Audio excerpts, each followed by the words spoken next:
Welcome to the Pestle, reviewing and breaking down movies to look for insights into the movie-making process. Hosted by Bill O'Reilly. I can't do it. We'll do it live. We'll do it live! Now let's dim the lights and start the show. Welcome everybody to the Pestle. Today's show is brought to you by Man's Best Beer, the brew that is always happy to see you. It's Man's Best Beer. Welcome everybody to the Pestle. I am Wes. And I am Todd. And this is a film show analysis review where we kind of break apart films and try to see, what makes them work or not work, or, why do we like it or not? We tend to cover a lot of movies we like. And so we try to always have good things to say, even if, it's a really bad movie. We try to find that silver lining. So I don't know, a lot to do today though. So we'll just jump right in. Let's do it. So today we are covering The Fighter with Mark Wahlberg and Christian Bale. So if you haven't seen that film, please pause this episode and go watch it, because there's going to be spoilers and we talk about a bunch of stuff that will ruin it. You ruin your experience if you don't watch beforehand. So make sure to do that. 100%. We'll talk about a few things. We'll touch on cinematography, talk about 360 lighting, as well as natural lighting versus available lighting. We'll look at some of the story, of course. And at the very end of the episode, and we'll save it to the very end, we'll also talk about why we got vaccinated. I know that's slightly askew topically, but I don't know. Todd and I were talking about it the other day, and I was like, why not? We'll throw it in at the end. And so if you don't want to listen to that, trust us, we'll cover everything beforehand. And if you want to stay for the last 2 minutes, that's fine. But we'll cover all that and other such stuff and things and stuff. And a quick synopsis of the film, based on the story of Micky Ward, a fledgling boxer who tries to escape the shadow of his more famous but troubled older brother in boxing. He gets his own shot at greatness. Directed by David O. Russell, screenplay by Scott Silver, Paul Tamasy, and Eric Johnson. Cinematography by Hoyte van Hoytema, starring Mark Wahlberg as Micky Ward, Christian Bale as Dicky Eklund, Amy Adams as Charlene, Melissa Leo as Alice Ward, and Jack McGee as George Ward. Why don't you ask Mickey? We're gonna train. They gotta go. They gotta go, Mick. Come on. All right? Ask him, George. Ask him if he would have won Sanchez without his brother. Take one side, right? No, I wouldn't have won Sanchez if it wasn't for Dicky. How can you say that to O'Keefe? Because it's true. Right? I went in with our game plan. It wasn't working, so I went back to what I learned with Dicky. And I wouldn't have won without you either, O'Keefe, okay? I mean, you know that. We worked hard. You got me ready. You got your confidence and your focus from O'Keefe, and from Sal, and your father, and from me. Dickie's a junk bag. Hey. He's a junk bag. Fuck you, Charlene. Oh, fuck you. I'm 8 months sober. Oh, yeah, and I'm sure you're gonna need something for something now that you're out. Oh, my back. Oh, my back. Fuck you always picking on me fuck for? You. Huh? And what about O'Keefe? We're in the same boat. And one day at a fucking time, right, O'Keefe? You and me. But what? It's all right for him to be here? Why am I the fucking problem? I'm his blood. I'm his family. I'm the one fighting, okay? Not you, and not you. I know what I need. And you need Dickie? I want Dicky back. And I want you, Charlene. And I want O'Keefe. I want my family. What's wrong with that? It's not the deal we made, baby. She's right, Mickey. That's not the deal. It wasn't the deal. Come on, you can't do this to us. You sound like them now.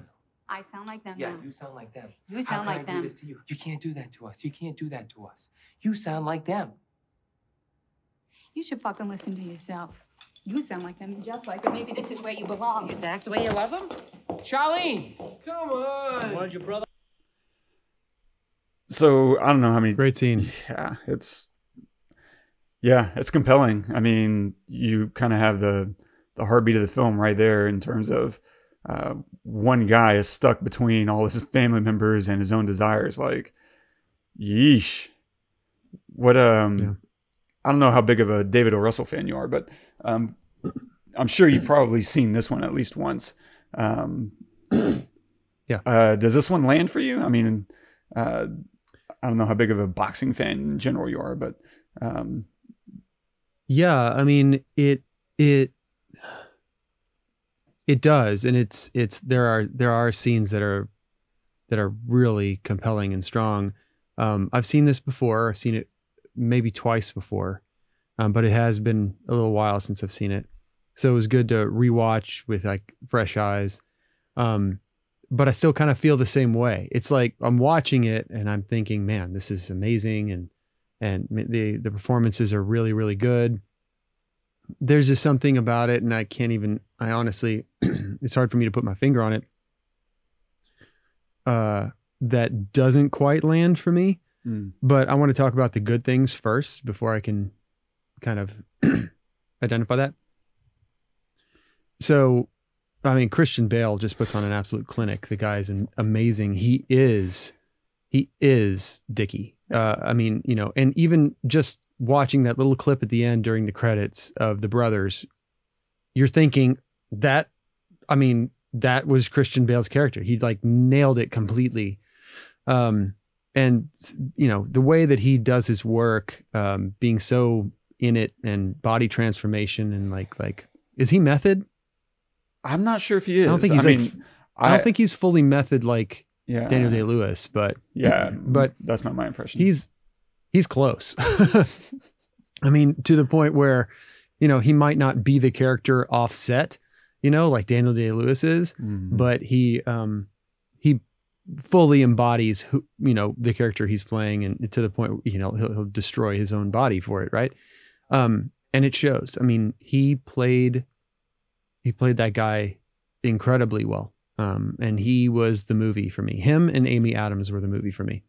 Also Melissa Leo, mom, was incredible as well. I mean, because I just did not like her at all, which means she did a great job. Yeah. Which means she did a great job. The one person that I don't know, I wasn't completely sold by Mark Wahlberg. It just felt a little like too much Hollywood mixed in to this movie that should have been dirtier, right? And I don't have someone who I think would be better. You know, I think Mark Wahlberg did the absolute best job he could have done in this role, and it wasn't like a performance thing on his part. I think his performance was great. Yeah. He did a really good job. It was more about just him being the role, like, you know. And I know that I think this was like his baby, right? He like really wanted to make this movie. He worked on it for a long time. Oh, wow. So that's fine. And I think that he did a really great job at that. There were just some moments where I'm like I'm seeing Mark Wahlberg. I'm not seeing Mickey, you know? So, but other than that, I thought the story was really, really strong. I mean, for me, the most emotional scene in the whole film was when Dicky was getting out of prison, and his mom was picking him up, and his son ran up to him, because you see him, and they did such a good job of like showing him transforming. You know, he got clean, and then, you know, Mickey won, and he starts working out, and he's running, and he's like, you know, doing his best to be his best, to get back with Mickey and back working and back with his son. He's like so mad that his son needs him and he can't be there. And then to see his son running to him and being able to be there is like so good. But I'm really glad you played that clip, because also like one of the best scenes for me too in this film was the scene right after that, where Mickey takes the cake and he goes to the house, and you think, oh shit, here we go. He's, you know, and he just hands them the cake and he keeps walking, and you're thinking that might be it, but no, he goes to Charlene's, and he's like, I'm not only going to make amends for me, I'm going to make it for Mickey. And like what Mickey needs now is all of us. So I'm going to swallow my pride, and I'm going to go to Charlene, and I'm going to make up, and cause he needs us. And he says that he needs you, he needs me, he needs us all. And then Mickey shows up, and he says, okay, go get O'Keefe back. He said, all right. And he just starts walking. You know, it's like the fire he had for drugs and for getting high before, now his fire is his brother again. And his fire is fighting again. And his fire is he has a new purpose. And I think that's, you know, more than my family's been touched by this epidemic, this drug epidemic a lot too. And I think that a lot of the reason why people go to that is because they don't have a purpose, or they lose their purpose, right? They lose like their goal. And he lost his goal, right? So I think in his head, so the Sugar Ray Leonard thing, the whole did he trip or did he knock him down, right? He says, oh yeah, I knocked down Sugar Ray, but he knows in his heart Sugar Ray really tripped. And he knows that. And so like, even though he quote unquote knocked Sugar Ray down, that was not enough. Like that wasn't it. And then it just is, snowballed into him going down that path. And I think the story that they tell is really good. I think the direction was really good. The cinematography was fantastic. It was very hard to watch, but very enjoyable. And one thing that I think that, and I'll stop here in a second and let you talk, but one thing that I think that Wahlberg did really well was that he was really loving to everyone, no matter what. He like never raised his voice, it seemed like, until maybe that moment. Yeah. And other than that, and the other moment when he went and saw when he went and saw Dicky in the jail, and then he like left, he's like, I'm going to fight in my own way or whatever. So a couple of times he raises his voice, but for the most part, he's like, I'm going to give you chance after chance after chance. And you're going to stab me in the back or prove me wrong, whatever. And I'm not going away because you're family. And that it was just so loving and strong of a character. And I bought that from Mark Wahlberg. So I think he did a really good job in that. I did too. I really loved, that character. And what I think Wahlberg brings to it is he has this really tough exterior, but he plays it with this really soft gentility. And I think that just comes across really well, especially given all the context around him, right? Like you said, he never really raises his voice. And I love that scene because throughout the film, we're seeing him just kind of nod and agree to everything. Like Dicky's constantly saying, I taught him everything he knows. And his mom's like, yeah, he taught him everything he knows.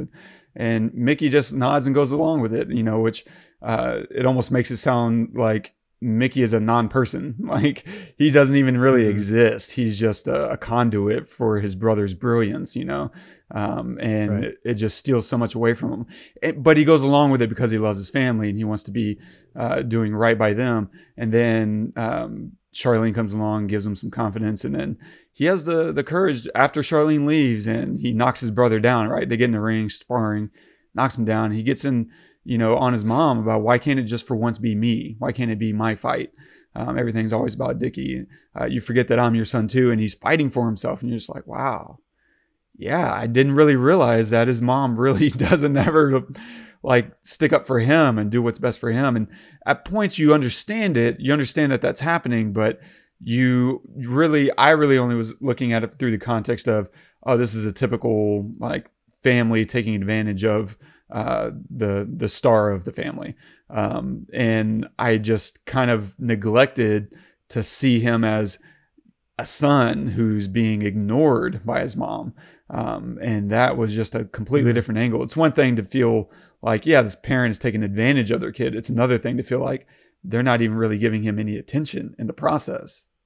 Because most families, I feel like that I've seen, that story play out of, we're just kind of writing our kid to fame and fortune. They do tend to just dote on that kid. Like they do what they need, especially in public, and then in private, maybe, they're abusive or they overcompensate by being still doting over the top. And in this case, it was neither of that. It was none of that. It was like what it's guilt. It was all just using guilt to achieve their ends. And for him to kind of finally stand his ground and say, where's the love for me as your son, was a really good moment. And Melissa Leo is so good. And you feel her wrestling match because she has this really great, method of, and she is not method. I remember reading the interview a long time ago when Frozen River came out, and they were asking about her technique, and she's like, I don't have a technique. The scene is calling for me to do a thing. I just go in there and I generate that thing. It's like that's all cool. It is. It is cool. It's really inspiring because as actors, we always hear about all these techniques and the method technique, and there's a lot of ways to do method acting. Some of it is I become this character, and then some of it's I just imagine what this character goes through, and I try to identify with that world that I build in my head for them. And for her to just kind of, and there's other, Uta Hagen, like substitution, and there's all kinds of techniques. And for her to just be like, nah, I don't do any of that. The scene says, I'm supposed to be an upset mother. I go in and I'm just an upset mother or whatever. Joaquin Phoenix does that. Really? Or a version of that. Yeah. Yeah. He doesn't, because he was asked one time about playing Joker and if that like affected him. He's like, no, and he did this whole interview of like, he'll walk onto the set, he'll do a scene and he'll just leave. Right. And just like, he'll just do it. They'll yell cut and he's like out. And he says, I just leave it there. Like, why? Like, no big deal. That's interesting. That's awesome, because I don't think people understand how actually draining it can be whenever you start channeling these energies. Like early on, whenever I was first getting into acting, I would do my best. I learned some Uta Hagen, and I was really working on substitution and channeling these really bad memories in order to get a specific performance out. And you leave and you're just toast. And I had to be very careful, because depending on what energy or memories I'm summoning, it would mess me up for a week. Like I'd spend a week now in this headspace that I created for, this 2-hour scene. It's like, that's not beneficial. And I realized right then and there, I was like, I got to be careful when I pull this out of the hat, because I can't summon that stuff that I can't put back in the box. That's not healthy, and that can lead to some devastating outcomes. And so, I love her for that she's, doing her own thing, and she has her own that's cool style for sure. But that scene, whenever she finds Dicky in the crack house, and she kind of pulls him out, and they get into the car, and he starts singing to her. Man, on the page, I bet that looked just hokey and just silly to have him sing a song and then to have her join in. But her performance and his performance together was just, wow. That was a cocktail, that definitely knocked me out. Beautiful. And so, I mean, that scene, I love that too, because, the scene that you're talking about after that, that's that clip that we played where he's walking with a cake and he's going to the crack house, and they set it up so well, because they never literally say, and they didn't have to, oh, I know he's going to the crack house. They hint at it. They have George step outside, and he's like, hey, where are you going? And Dicky is like, I got to do something. And George is like, I know what that means. And they're kind of letting us build in our head the fall from grace, especially given that scene when Charlene is right there challenging him. Oh yeah, how long is that going to last? And so they're just very subtly building it, because we spent the first hour of the film watching him fall apart, and now we're just kind of waiting for that relapse. And then you see the gang, and they're all welcoming him back, and he's got this cake, and you're like, oh, what is this? And he's like, hey, I got something I got to do. And I think he gives him the cake, right? And Charlene gives him the cake. Yeah. Charlene's like, what's that on her arm? He's like, icing.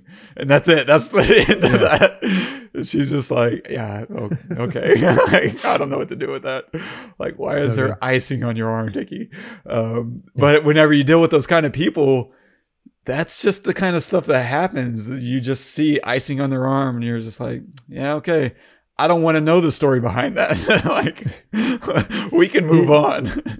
I love when he's trying to get Charlene to come outside. He's yelling to her, and she's yelling at him, and then at the very end of it, he's like, he's like mouthing to her words and not saying anything. It's like the best way to trump someone yelling at you is to be as quiet as possible. And that's what won her over, I guess, if you want to call it something. Yeah, he didn't match that energy for like the first time in this entire movie. He was the the first person who didn't yell. Yeah. Outside of Mickey, like Yeah. everyone's yelling all the time.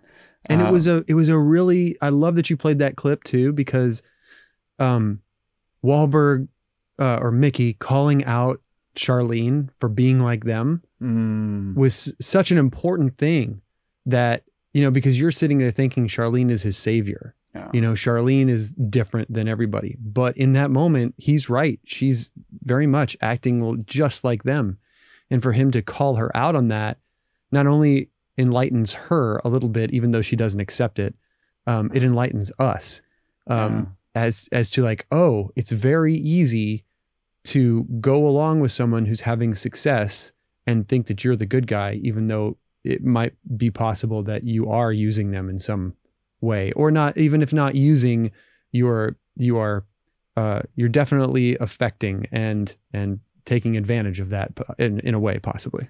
100%. And they even follow it up with that conversation between her and Dicky, because she's calling Dicky to the floor and saying, you know, you didn't knock him out, or you didn't knock him down, Sugar Ray. And he's like, all right, yeah, you know what? I was in that ring. I know better than anybody. Because actually, if you watch that clip, he shoves, it's not even a punch. He shoves Sugar Ray and Sugar Ray slips.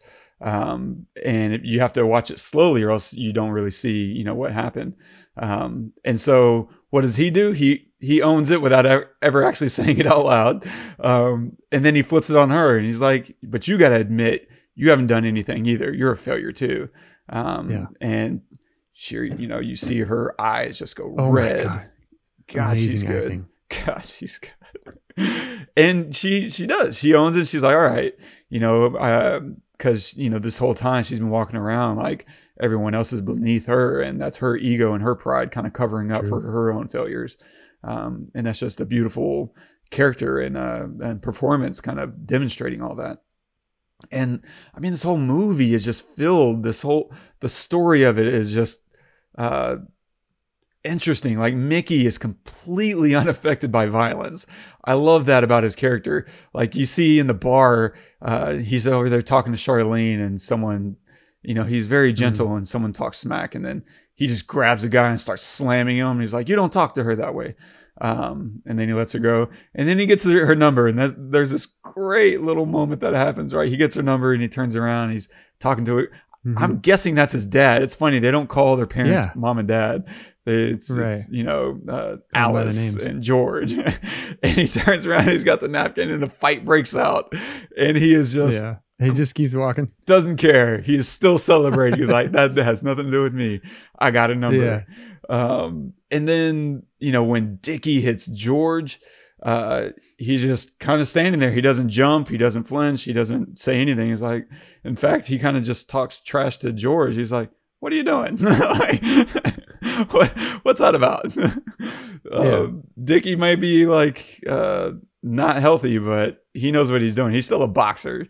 If you don't know what a boxer is capable of, you'll fool yourself into thinking, you know, that you can beat him. And boxing is not about brute force. It's about technique and skill and balance. It's very little about brute force. And I love that, because even though he's a gentle soul, violence is normal in his world, you know, and, you know, he just plays that so beautifully. And even, there's this great little moment when we first meet him, whenever he goes to pick up his little girl, or to just say bye to her, because he's got this big fight coming up, and his ex comes to the door alongside her new husband. And I love this scene because normally if you have like an ex, their new significant other is going to be your enemy. And in this case, like, he's appealing to his ex-wife's husband instead of trying to appeal to his ex-wife. Like, that's the good guy. That's the guy that I can talk to. And that's when you see kind of, you know, Mickey's fire, you know, come out. But this whole film is kind of this trashy shit show that I identified with as, you know, someone who grew up in trailers and the redneck lifestyle. And it's just filled with this texture of like Dicky's missing training because he's in a crack house. And of course his mom is willingly like ignoring it, pretending to not know, when she probably knows, but she just won't let that kind of surface in her head, and acknowledge it in any meaningful way. And you have like Dicky talk, and his mom like talking Mickey into this fight, a horrible fight. Like, oh my gosh, this guy's got 20 pounds on him, and in a street fight that doesn't mean anything. In a boxing match, that means everything. Like, you train for months to get to a fighting weight, and even that fighting weight is a lie, because you show up on weigh-in day like dehydrated, haven't eaten all day, like, and that could give you an extra 10 pounds. So if this guy's showing up 20 pounds over, he's probably got a good 30 pounds on him. Like, every ounce of muscle is built with a purpose. There was a complete misfire, and that's just Mickey trying to believe in his folks, his family. And just to kind of highlight all of that, right? They have like the ring card girl falling down, getting into the ring. Just a total debacle. Yeah, a debacle, complete debacle. Their family's on the ring side, and Dicky isn't even paying attention to the fight. Like, he's over here giving shout outs to Sugar Ray, when his brother's looking at the monster that's about to take his head off. And he's like, what are we gonna do? And Dicky's over here, Sugar, hey, it's me. You remember me? Man, ESPN really screwed us. And he's just like, what is going on? This is a complete shit show. And then the rest of the film has that tenor to it. Like, there's a fight that breaks out on the porch, right? His girlfriend's fighting his sisters. It's all just complete trash.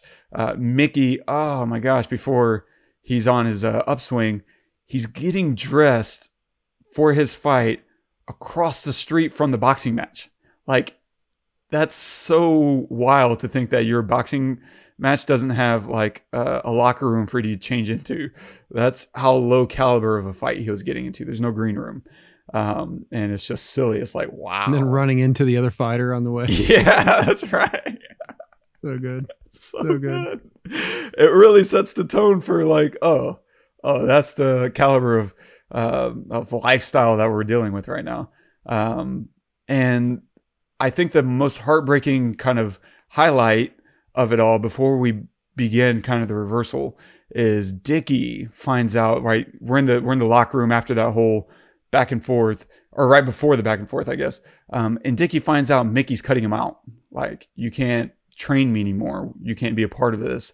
And Mickey exits, and Dicky's just starts slamming the lockers. Like, he gets so upset, and his son is watching, and his son gets up and he starts punching the lockers too. And that's such a heartbreaking moment to kind of see this cycle beginning. You're like, oh man, this is the next generation Dicky right now. And it's really, really, just soul crushing, because up until that point, it's kind of hilarious in this kind of, I don't know, episode of Cops kind of way, right? You're just like, oh man, look at these hillbillies that don't have their act together. And then you see this and you're like, oh no, there's got to be a better way. And so that's when the family, fight kind of takes place, and they start trying to really work out their problems in a healthy way. I mean, sure, there's still some fighting and yelling, but I think you can do that and be healthy, or at least find your healthy path through that. And so, yeah, I was just like, man, this whole film is just kind of painting like a lot of types of fighting. And it's heartbreaking to see what Mickey is trying to fight through and fight for. It's unique. I don't know how many boxing films kind of take this approach of, we're fighting against our own family. I mean, I can think of... who do you think is the fighter? I know, that's the question I kept wrestling with, because the knee jerk is obviously say Mickey, but then you see what Dicky's fighting through, and you're like, oh, yeah, maybe it's a metaphor for the fighter that's in all of us. Like, we're all in the ring. Yeah. And it's easy. I mean, we say this probably for the past 2 episodes. It's like, boxing is such a good analogy and metaphor for life, and, us dealing with our own stuff. Because at the end of the day, we're all in the ring by ourselves, fighting for ourselves. And even if you're fighting for other people, you still have to fight against yourself to will yourself to victory. And in that way, I mean, did you find the climax a little anticlimactic in a sense? Like, it didn't feel like this beautifully constructed win, right? Like, he starts getting his legs under him and he starts swinging, and he wins the day, knocks him down, he gets up, knocks him down again, and that's that. And to me, the climax was just okay. It was nice. I wanted him to win for sure. But it didn't feel sweet. It didn't feel sweet until the interview afterwards, when you see him and Dicky, and I'm assuming this is part of the HBO. No. It was almost like an addendum to the HBO doc, because the HBO doc had already aired, and now they're kind of making this addendum interview, and it's like Dicky is tearing up, and he's like, just so proud of his brother. He's like, what does he say? That's the pride of Lowell. It used to be me, now it's him. I gotta go. And he tears up, and he's gotta go. And Wahlberg just sits there like, Yeah, that's a great part. Yeah, what did you think about the climax? So, did the fight feel worthy, or did it feel just super true to life? Like, this is the way fights end. It's not always with this perfect bang. It's like, yeah. It was anticlimactic for me, for sure. Mostly because this movie wasn't about fighting, again, as most boxing movies are, at least really good ones. They're not really about fighting. And this really wasn't. And yeah, I guess that's a good point. It wasn't, as to why it wasn't fully, I wasn't like jumping up at the end to like cheering for Mickey. I was like you said, hoping he would win, but when he did win, it was just okay, cool. And it was cool that Dicky was yelling head body. He was doing head body and stuff. But I think specifically, like, just the boxing itself wasn't as high caliber as like maybe the other movies that we saw, like Creed, or Rocky. Like, they were just the main punch that he throws that hurts him in the side, that would never happen. Like, his opponent literally didn't move, waited for it to happen. Like, they show it like 3 different angles, right? He's just sitting there like this, and Mickey punches him and then comes around and punches him in the side, but he doesn't move at all. And it's like, okay, that wouldn't happen, man. Yeah. So that kind of took me out of it a little bit, but because they had the little interview on the couch at the end after it, I was okay with it. If it would have just cut, like how like a lot of boxing movies do, where like, they freeze frame at the end, arms up, and then roll credits. Mm-hmm.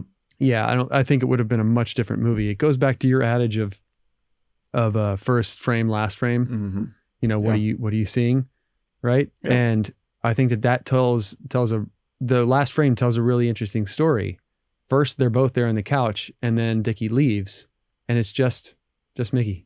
Just sitting there, because he was the one that did it all. He was the one that fought. He was the one that, at least was in the ring, right? Yeah. And it's maybe a little bit of symbolism of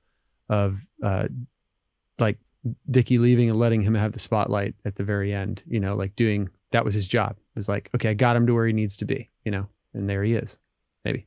Yeah. No, I agree. It was a good ending. I mean, and part of it too was like, and I think it just plays into, this is a real story. It's about real people, and real people do. I think speeches in real life are very rarely good. Like the whole, this is your moment, seize it, do what you got to do. And it's usually perfectly scripted. But here, like the speech Dicky gives them is it's perfect because it's real life, and it's terrible because Dicky's over here kind of being selfish in his speech. It's like, I had my chance and I didn't take it. Like I was in the ring with Sugar Ray, like do what I couldn't do. And it's like, why you're still, and it's such a Dicky thing, you're still making it about you. Like, I'm in the title fight right now, and all you're thinking about is you and how to motivate me by you. And it's like, that's real life. That's what people do.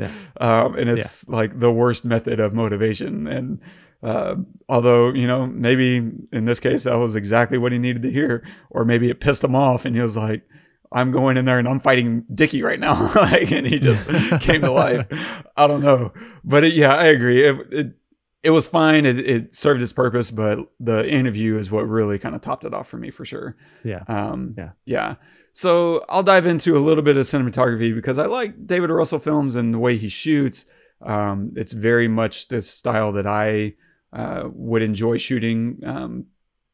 So cinematography wise, a lot of handheld and Steadicam, very simple.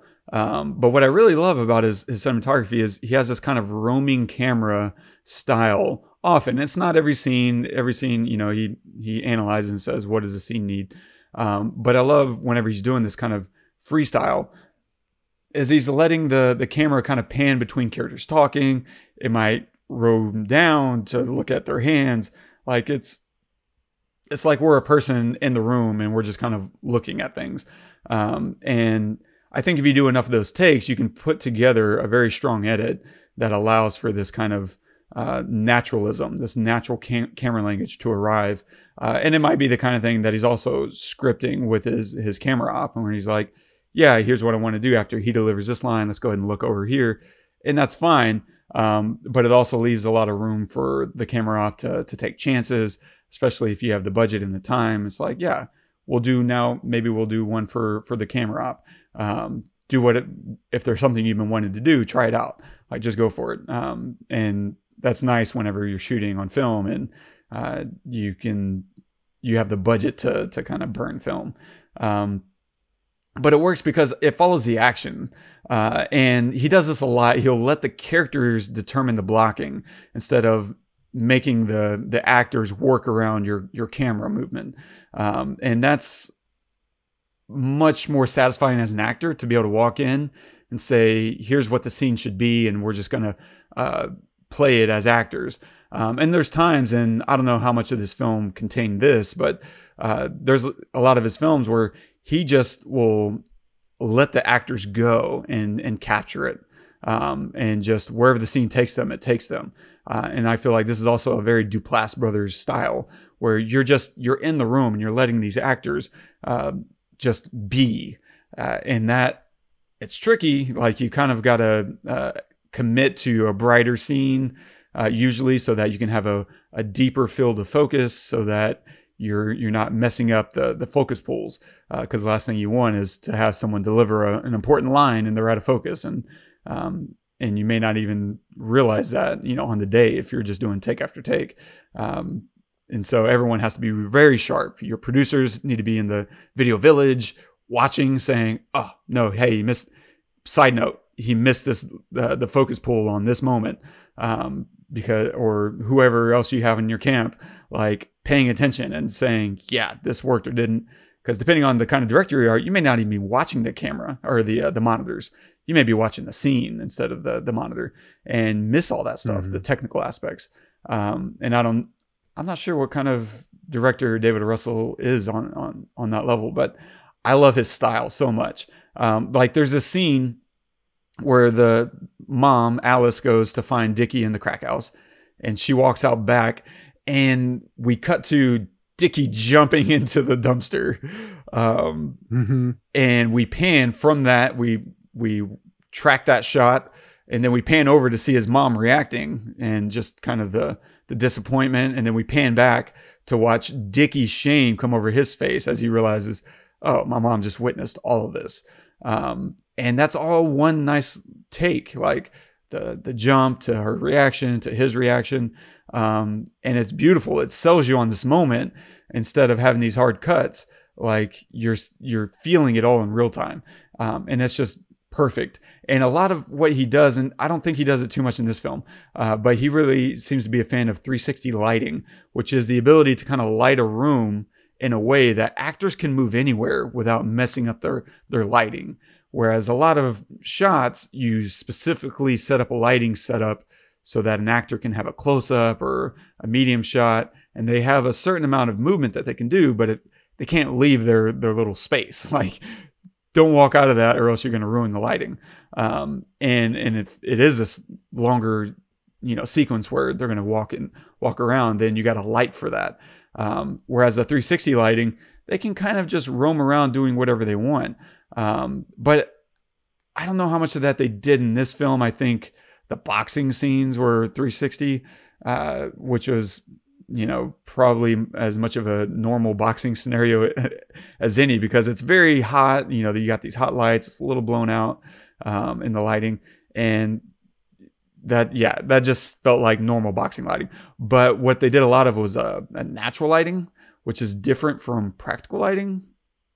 I'm a fan of practicals, and that just means that you're lighting the scene from the scene itself. Like a practical might be, you have a lamp, but that lamp is just a practical. It's just there for the scene, for the mise-en-scene, to see what's in the scene, and it's just a prop, more or less. It's not actually creating lighting for your actors. And so you might have that lamp, but off camera, you have another light that's kind of casting light as if it's coming from the lamp, when in fact it's not. So practical lighting would be, you actually have those practicals providing light for your scene, and you're not having all these other off-camera lights rigged up. That's different from natural lighting. So that kind of lighting, practical lighting, is like available lighting. You walk in, maybe just what's available to you. Oh, this house has lamps, so we're going to shoot with these lamps, and we're going to shoot with the sun coming through the windows. Now in this film, they do a lot of natural lighting, which is different from available lighting, because the natural lighting is trying to create a look as if it is natural, as if it is available light.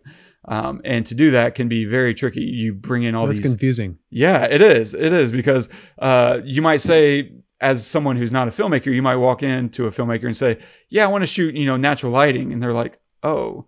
And they probably already know what you mean. They're like, okay, well, here's the thing.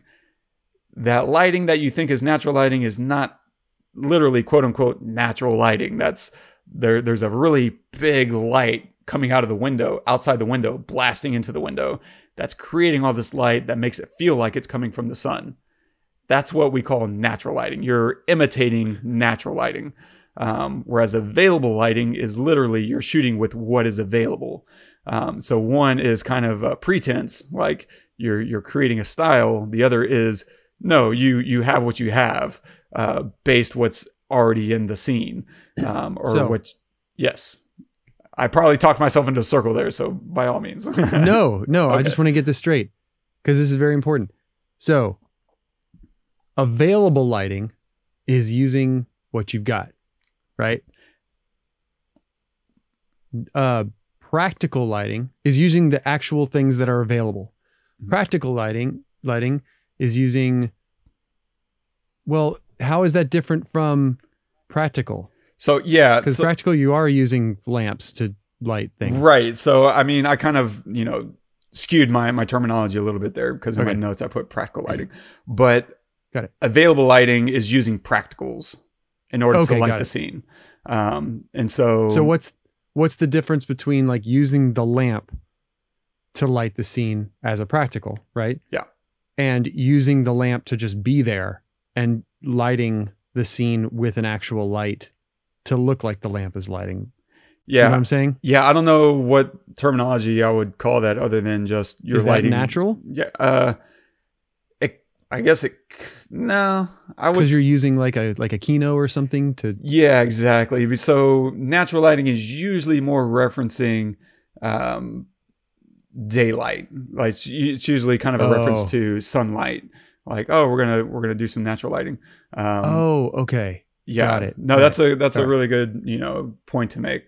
Whereas everything else is usually just you're lighting your scene. I don't know if there's a more appropriate term, but yeah, like Kinos or tungsten, HMIs, whatever that you have off camera that is lighting your set.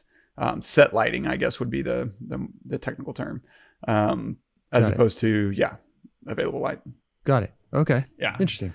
Sorry. It's confusing as I might throw some links in there in case you're walking away from this more confused than before. But the idea is natural lighting is not actually natural. It's a fake style in order to give the appearance of natural lighting, of usually daylight. And available lighting is usually using practicals to light your scene. And practicals are just the things that you see within a scene. Those are going to be your lamps and your headlights, flashlight. Those are all practicals. Those are props within a scene itself. Yeah. Gotcha. And they use natural lighting. Yeah. And it looked like they were going for a lot of natural lighting, especially in the daylight scenes where they're all sitting inside. If you look in those scenes, none of those lamps are on. Like they're not motivating any of the light coming from within the apartment. Yeah. It's all coming from outside. Yeah. Okay. So maybe we've worked through. No, that's. I do it all the time where I start talking and I realize in editing I was like, oh, I said the wrong freaking term there, and all the time. It's all right. It's all right. Sorry, everybody. Just ADR that. But one of the cool things is he picks his moments, because he doesn't heavily light his scenes in this very stylistic way. But it's not that he doesn't do that. So like there's a lot of his lighting is set for like these mediums. And you can do a lot more detailed work when you're doing like close-ups and whatnot, because he doesn't do a lot of like 3-point lighting where you have, 3 lights creating a lot of dynamic contrast and depth on a person's face. But there is one scene that I noticed like, oh, he really strongly lit this, which was after the movie theater. On his date with Charlene, they go out to the car and he cuts to these close-ups and they're very nicely lit because this is the scene where, she's kind of accepting him for who he is and he's allowing her, to see who he is. And they go in for their first kiss and it's a big moment. And so they have some really nice 3-point lighting going on there. They have a nice backlight that creates a nice rim light around their faces, and then they have, a nice general lighting and some nice fill lighting. So he picks his moments, and I love watching David O. Russell movies for that. Like American Hustle is really big on 360 lighting because these characters are running around in the scene and it's chaos, and it's perfect for that. And some of these scenes, they feel like they could have been 360, but it didn't feel like he utilized it. Like that clip that we played, they're all in the ring together. But they're not like crossing over. They're not like walking around and really mixing it up too much. Instead, it's like we're coverage over here for Mickey, and we got coverage over here for Alice, and coverage over here. And so they're all separate setups that he probably ended up lighting separately. But he could have, if he felt like I want to see all these characters clashing together, he could have lit that for 360 and had like Charlene walk over to Dicky and like get in his face, and then walk back over to Mickey and like call him out and say, hey, this isn't our agreement. He could have done that, but instead he kind of let everybody sit in their own space and lit it that way. Yeah. That's a great point. And like looking at those, they're so spread out in that scene. Yeah. They're all over the place. I mean, you got O'Keefe in the corner of the ring. You got Mickey in the middle of the ring, away from Charlene, who's at the ropes, sitting down at first, and then you've got Dicky way over by the door, and his mom is in between them. It's like, and then you've got the sponsor guy who's outside the ring, like in front of you. It's just, they're literally encompassing the entire space of that, and they never break the 180 rule. They're right. Yeah. That, they even to show the guy that seemingly is behind you whenever you see Charlene, they just pull the camera back. Yeah. Right. So the camera is I think it's always out of the ring, but they just pull it back to show him. Right. It's just really, really, really well done. Just like I guess it's important because they are separated. Yeah. They're all being separated right now. So we have to like keep them spread out, rather than keep them, like feeling close together. He did such a good job of doing that. Yeah, that's a really good point, because there is so much disconnect between all the parties, and it's not even all family. Like you said, O'Keefe is over there. He's just a trainer, and you have, George trying to stay out of it, but yeah, everyone is kind of fighting for themselves to some degree or another. And yeah, it was important to keep them all, broken up that way. Wow. Gosh. Very Yeah. cool. I don't know. I love David Russell films. I love, I was surprised he didn't write this one. Normally he does a lot of his own writing, and in this case, not so much, which is pretty fascinating. I want to say Mark Wahlberg, like, I don't know that I think like he wanted to work on this for a long time. That's cool. I think it was like a project that he said that he wanted to do for years or whatever. So so I think he was like tagged to be it for a long time. I don't know. And they've worked on, other projects before, Wahlberg and Russell.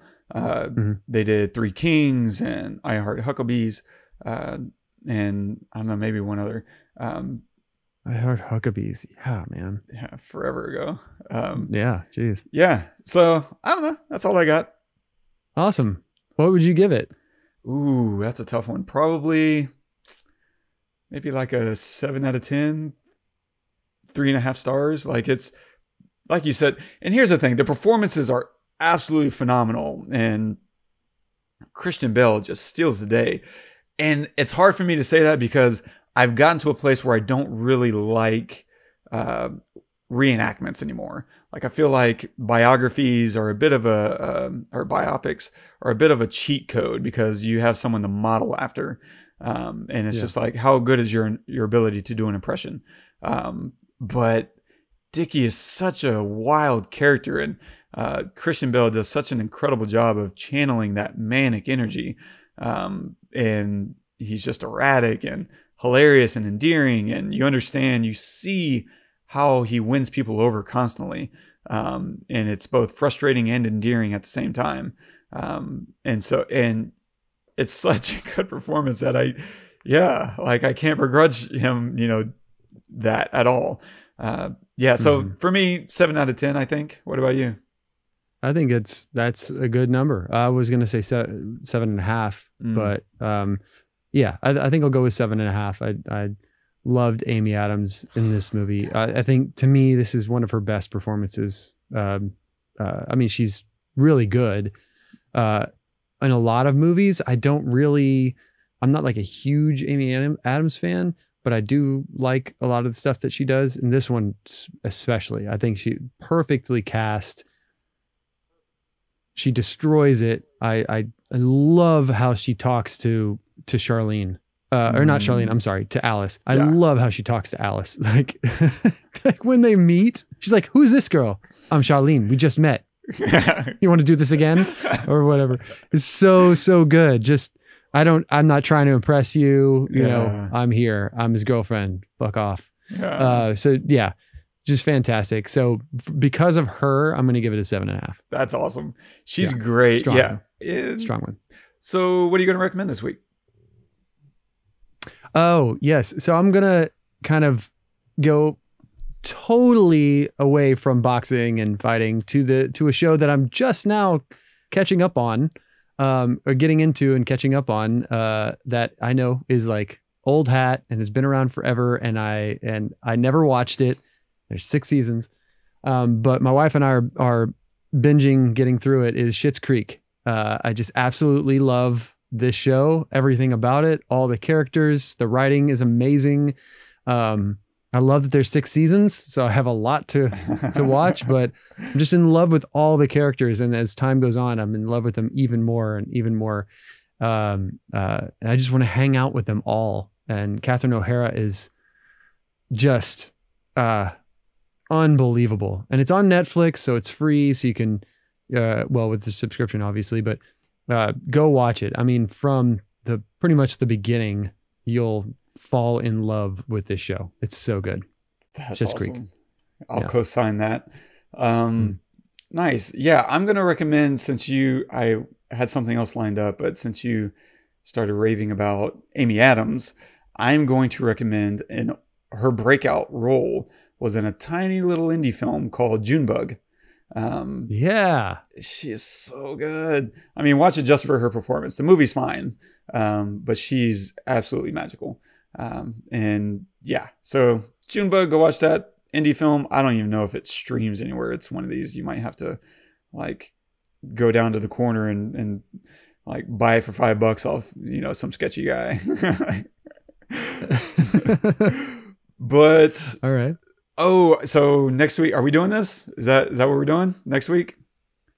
Is that what you wanted to do? I mean, yeah, I don't think that we, we're off boxing now, right?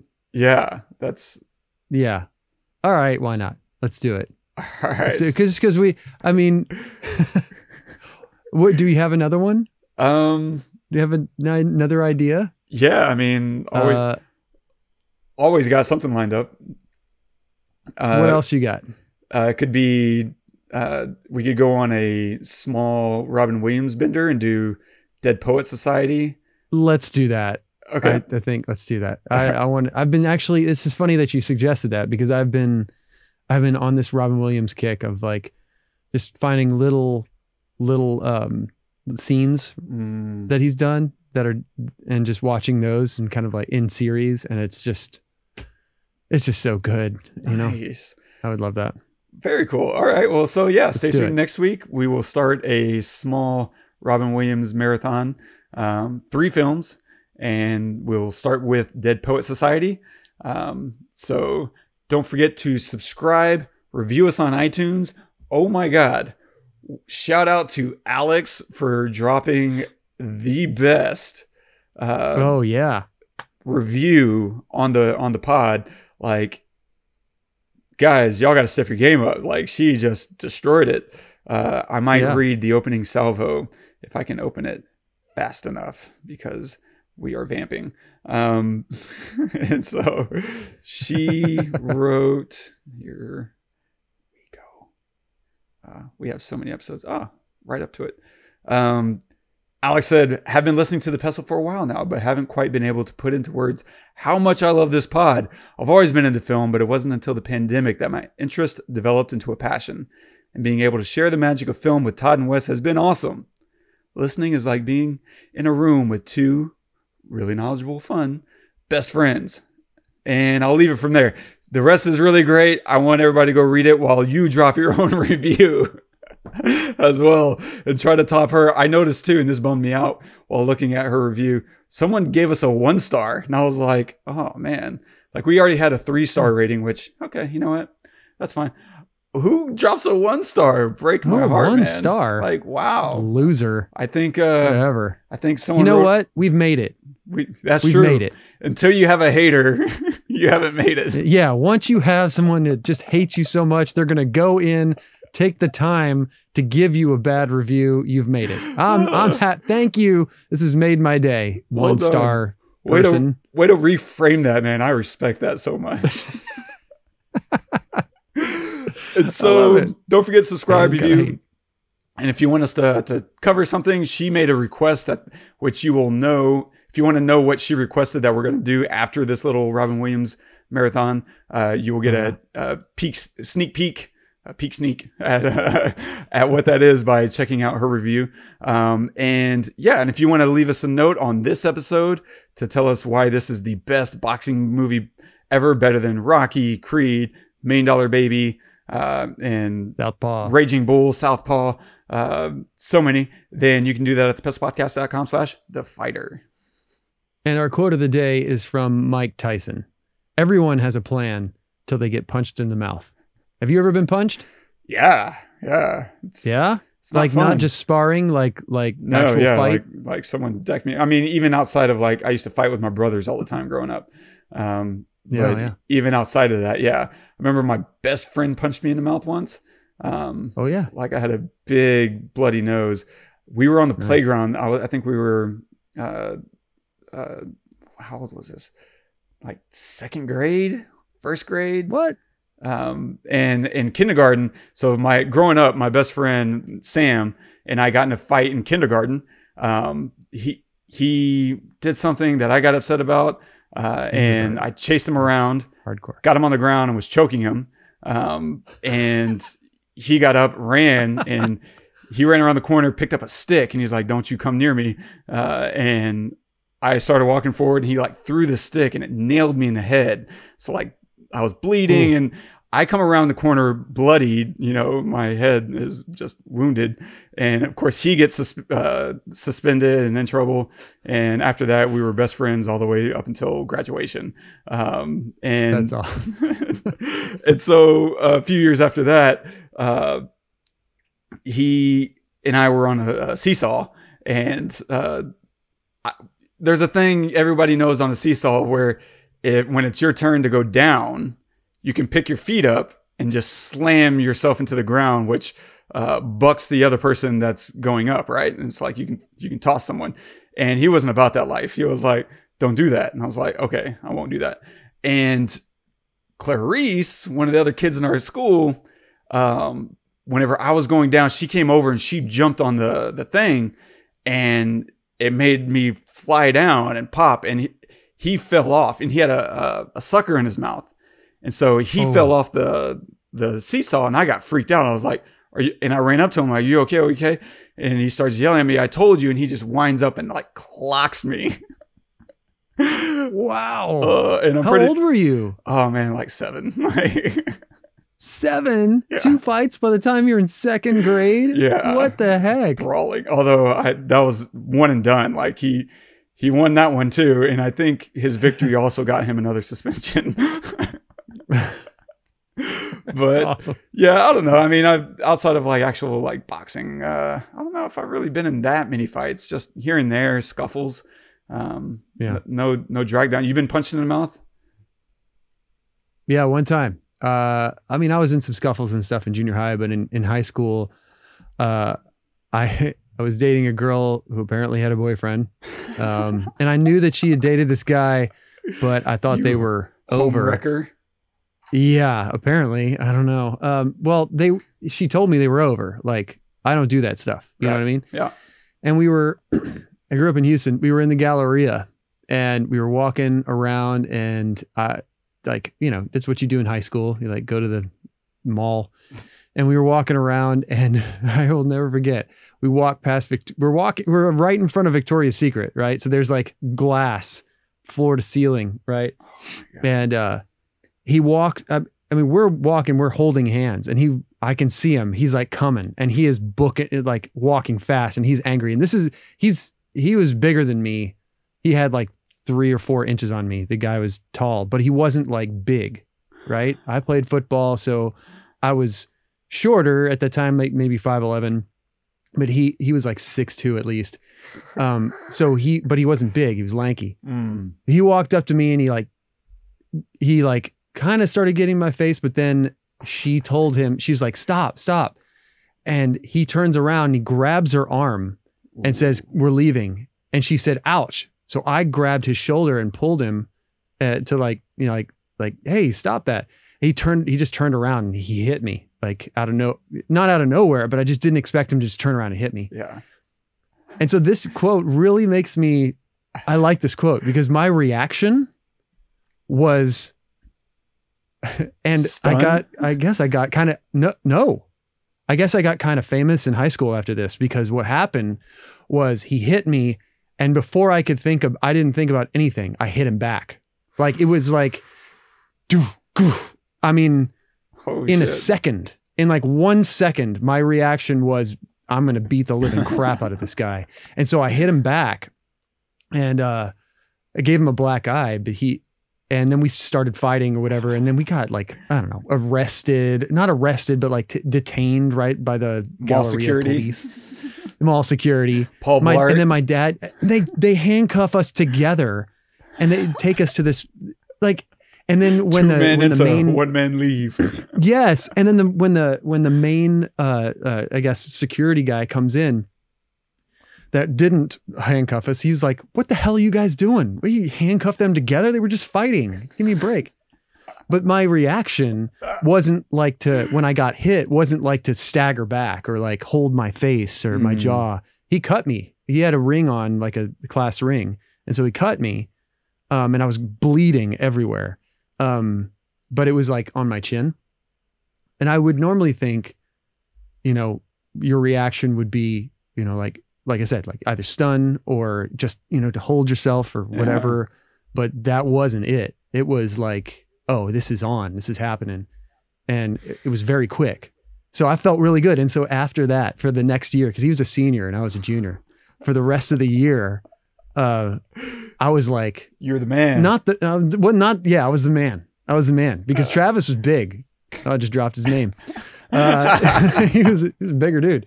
Hey, Travis, it's cool, brother. We're good. You can have her. I think they got married. So. Did they really? Yeah, they got kids. Oh my God. Yeah. Yeah, I bet they're very whatever. functional. You can have her. Yeah, it's fine. Her game worked. Her game worked.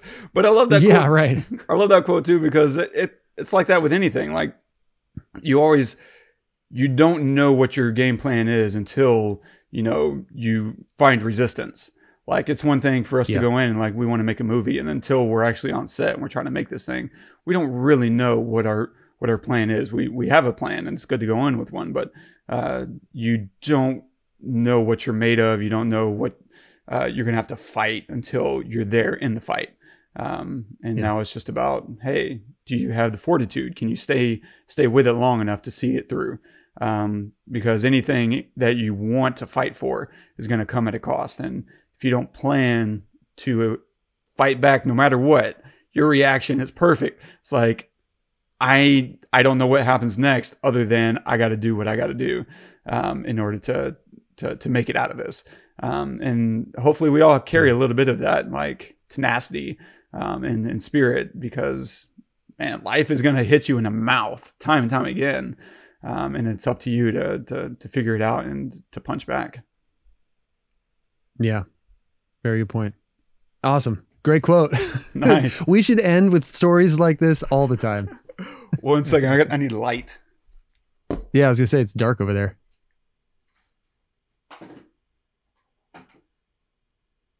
One of those MTV girls. What does that mean? Stop calling me that.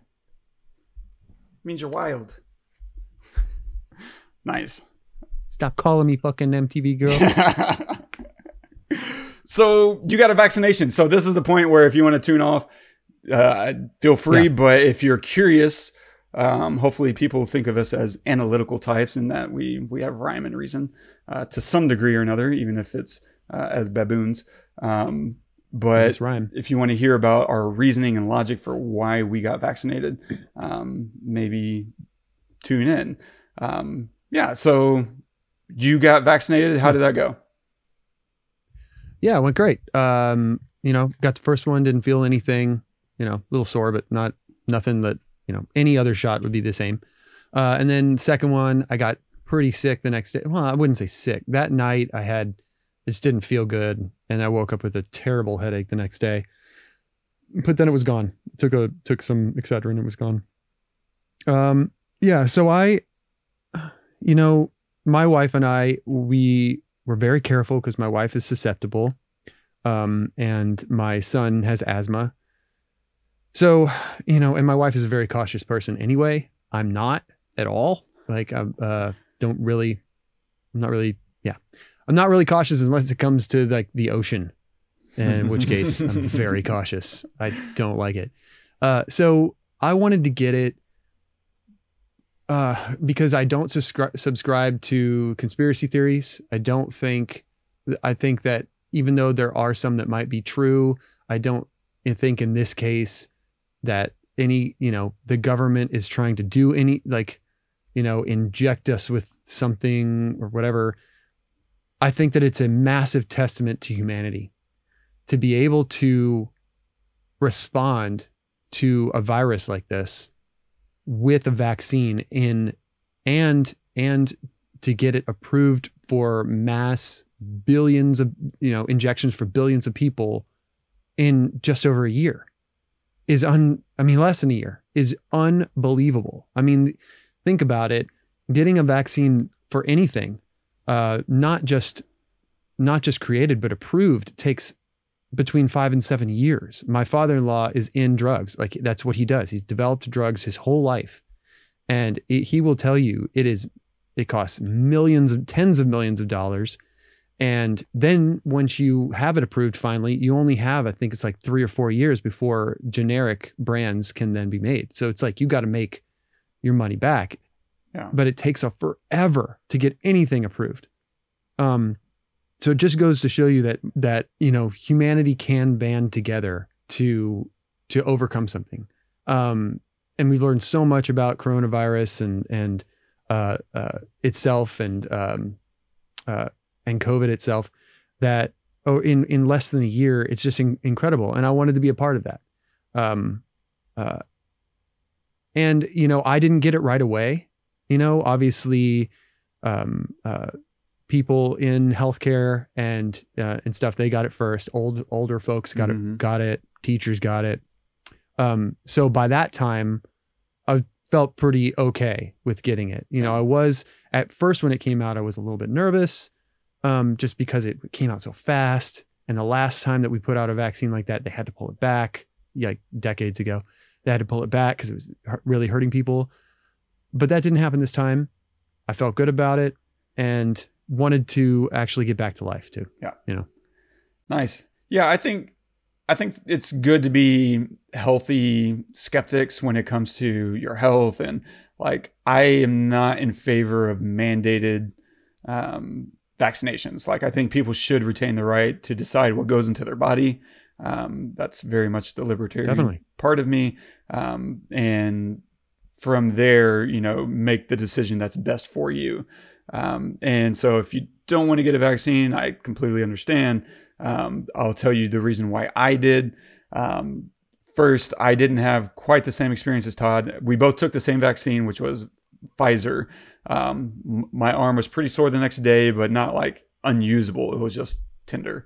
And the second dose, I didn't really feel anything the next day. I didn't run a fever, didn't have headache or anything. I felt a little tired at the end of day 2, but that could have been also because I spent 6 hours driving in a car the day before, and I had a headache Monday, but I don't know if that was from the shot, which would have been 3 days after the fact, or if it was because I had a bunch of crappy food at the Alamo Draft House the night before. So coin toss. I don't know. I don't get headaches ever though. So worth noting one way or the other. If that was the worst that happened from that, I had zero problems with that. But the reason I felt comfortable taking it was because of a couple of reasons. For one, we don't know if there's any long-term lasting effects from either of these things. Well, from Pfizer or from these vaccines, from any of the vaccines. Whereas we do know there are potential long-lasting damage, neural damage from the virus. Like, so maybe something eventually might happen because of the vaccine where there's currently no evidence. There is evidence that there are potential long-term lasting damages to your health from the virus. So just on a equating basis, the virus is already worse for a fact. Like, that's undeniable. Now, to be fair, we don't know. There could be long-term lasting damages from the vaccine. None of that's presented itself yet. There's been absolutely zero evidence of that so far. And I feel like they've done a pretty good job of being transparent. Like, we've seen J&J, right, has had their stuff paused. AstraZeneca had their stuff paused out of, caution for potential, side effects. And so I use that as an example of, I don't think they're hiding stuff from us because of their willingness to kind of come out and display those things. But the other thing is, Pfizer was made apart from the government. It was not part of Trump's Operation Warp Speed. It was made separate from that. They said, no, we don't want any government interference with our project. And that's part of the reason why I was a fan of Pfizer and their methodology. And so, yeah, and just reading up based on the technology itself, it's not like editing your DNA. I've seen people say that on Facebook, and that's not the way the technology works. It's not editing your DNA. It's very different from that. It's a faux, they call it like a blueprint. It's kind of giving your immune system like a signal, like look for this and then attack it. And now if the virus presents itself, it knows what it looks like and it'll attack it. And it's proven at this point to be 100% effective against death, and up to like 94-95% effective against and this is where I get super confused, and I've read threads of like immunologists and people, scientists, basically, chemists and people in the know, biologists, try to explain the whole 94-95% effectiveness idea, and I don't understand it. I don't know if that means that means 5% of the people ended up infected, or if 5% of the people who were infected ended up hospitalized. I don't know. I do know it absolutely protects everyone so far against death, which is, a bonus. But even if you were to look at kind of the quote unquote worst one, the J&J vaccine, it's something like 6 out of a couple of million. Okay, so potentially 6 out of, millions were potentially like killed. Whereas if you extrapolated that to what if those same 2 million people had been infected with the virus? Well, then you would have had 20,000 people dead. Maybe at the higher end, and at the minimum, several hundred.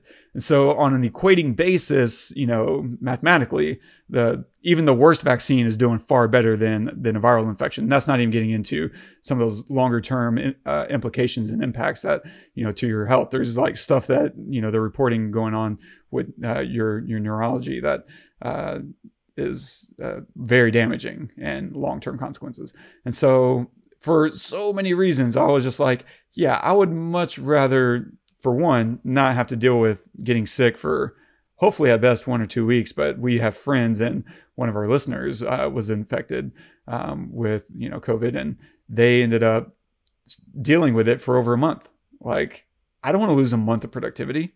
I don't want to lose a month of feeling like I have to tell everybody and I can't be around anybody, and now I'm isolated even more than we have been. And so there's so many reasons for me that was just made it a no-brainer, because generally I'm not a big vaccine person. Like when I was a kid, I got all my normal vaccines, and I don't think I've taken a single vaccine since. I'm not someone who gets a flu shot every year. Like, I personally really enjoy natural immuno health. Like, I'm going to get my immune system healthy by exposure to germs. And not to say I go around like eating handfuls of dirt from every place I visit, but I appreciate like exposing myself to germs and to building my immune system the normal way. But in this case, there was just no way to do that without rolling the dice, and it didn't make sense to go through this entire past year and then not take advantage of the medicine. And so it was a very easy call for me, even as someone who is just shy of the tinfoil hat crowd. Like, I'm not a fan of the government, and I think even you were surprised that I was going to get the vaccine. I was like, no, I have no problem. Like, I trust the science, and the data's out there for me to look at. And I'm not a conspiracy theorist. Yeah, I guess in hindsight, I don't know why I was shocked. I mean, I guess, because I mean, you're kind of, you don't go through the fucking metal detector at the airport. So, or the thing that you do, but the thing that like x-rays you, that like you stand in, you put your hands over your head and it like swirls around. You don't go through that. So I do not. No, I've been through it once. And just to hammer home this idea of, to paint a picture of people seeing me as someone who got the vaccine, I do have I've gone through that little radio backscatter device once. And it was because I was forced to in Australia when I was flying out to New Zealand. They literally wouldn't give me an option.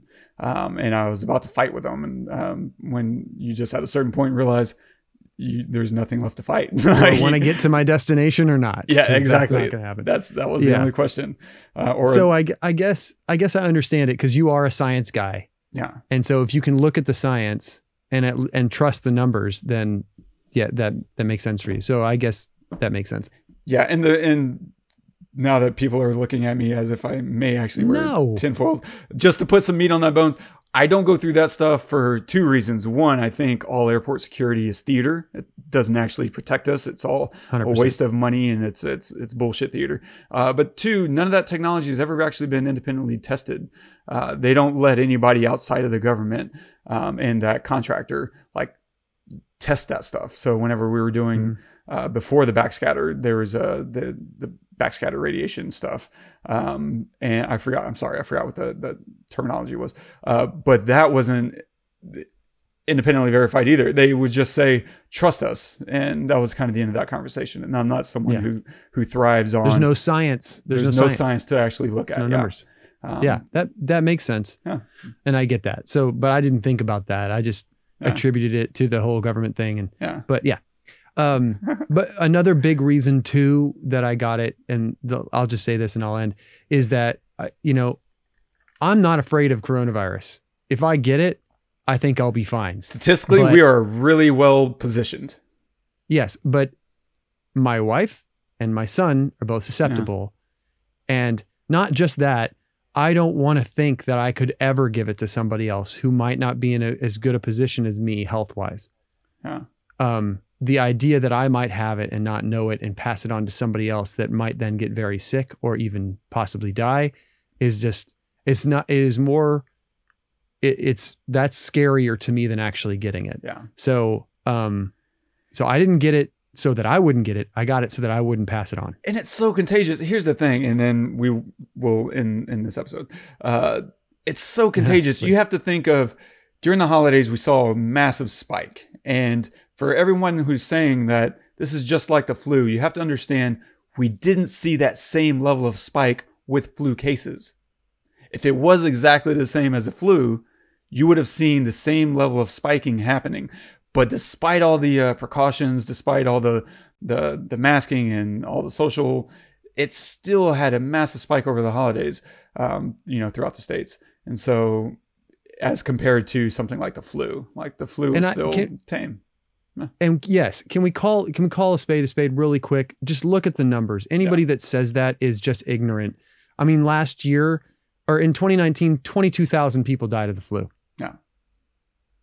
22,000. If you go back and you look at the last 5 years of the flu, that wouldn't equal what we've lost in a year with coronavirus. So don't tell me that this is like the flu. This is not like the flu. This is nothing like the flu. And the other damage that this causes is that when people, and this is the whole thing that was happening, when this first started and through the summer, is that like the problem is when hospitals get overrun, people who are sick then cannot get the treatment they need. And when you cannot breathe, you die. When you cannot breathe, you need immediate help. It's not like I'm sick and I have a fever, and if I don't get help in the next 24 hours or hell, even 5 hours, then I'll die. No, this is like you will die right then. And luckily we've gotten a lot better at treating it. So the numbers, the percentage of deaths are way, way lower than they were at the beginning because we understand it more. And so maybe it's not the 5% or 3% that we saw initially, but it's still highly contagious and it can still knock a lot of people out. So if you're on the fence, hopefully that gives you a little more context and to make the best decision for you and your family.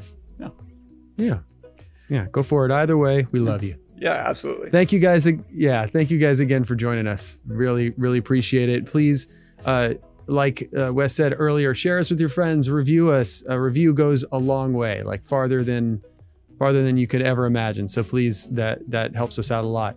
And make sure to join us next week. What is it that we decided we're doing? Dead Poet Society. Dead Poet Society. We're going to start on our Robin Williams kick for the next 3 weeks. So join us next week. We're doing Dead Poet Society. Until then, I am Todd. I am Wes. Go watch some movies.